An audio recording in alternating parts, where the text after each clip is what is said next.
প্রত্যেককে অনেক অনেক শুভেচ্ছা জানাই। আগরতলা পৌর নিগমের 39 নম্বর ওয়ার্ডের মাননীয় কর্পোরেটর আমার সাথী অলক রায়ের বিশেষ উদ্যোগে আগামী 20 এবং 21 জানুয়ারি 2 দিনব্যাপী স্বর্গীয় গীতারানী দাস স্মৃতি উন্মুক্ত প্রথম প্রাইজ মানি পুরস্কার নকআউট ভলিবল প্রতিযোগিতা অনুষ্ঠিত যাচ্ছে। সেই কারণে আজকে আপনাদের সঙ্গে আমাদের আলোচনা জানানো। তো আপনারা জানেন 20 এবং 21 তারিখ আমাদের আনুষ্ঠানিকভাবে রাজ্যের মাননীয় মুখ্যমন্ত্রী প্রফেসর ডক্টর মানিক শাহ মহোদয়, আমাদের বিশিষ্ট রাজ্যের সমাজসেবী শ্রী রাজীব ভট্টাচার্যের উপস্থিতির মাধ্যমে আমাদের এই 2 দিনব্যাপী ভলিবল টুর্নামেন্টের প্রতিযোগিতা শুরু হবে।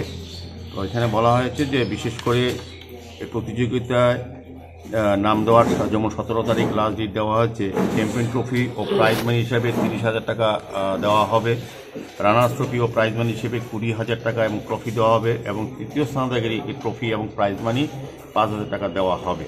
সার্বিকভাবে আমি বলবো এটা বিশেষ একটা গুরুত্বপূর্ণ জায়গা থেকে এই টুর্নামেন্ট হচ্ছে।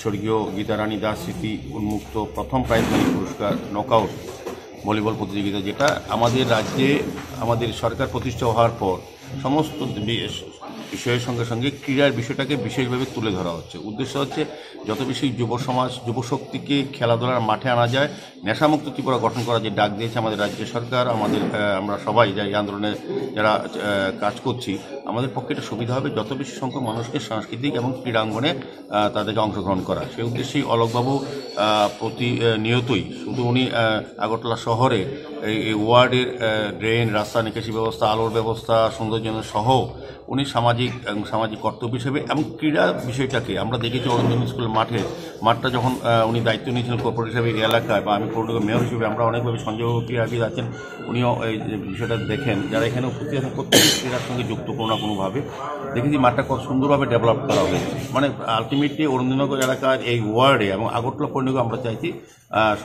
খেলার উপযোগী মাঠ তৈরি করা, স্টেডিয়াম তৈরি করা, এবং এই কিছুদিনের মধ্যে 3 কোটি মাননীয় মুখ্যমন্ত্রীর প্রচেষ্টায় 3 কোটি 20 লক্ষ টাকা এখানে মাঠটা ডেভেলপের জন্য করা হয়েছে। এর আগেও মাঠ অনেকটা উন্নয়ন করা হয়েছে। সার্বিকভাবে এডিনগরে বিভিন্ন জায়গাগুলি যেমন উন্নয়ন করা হয়েছে, পাশাপাশি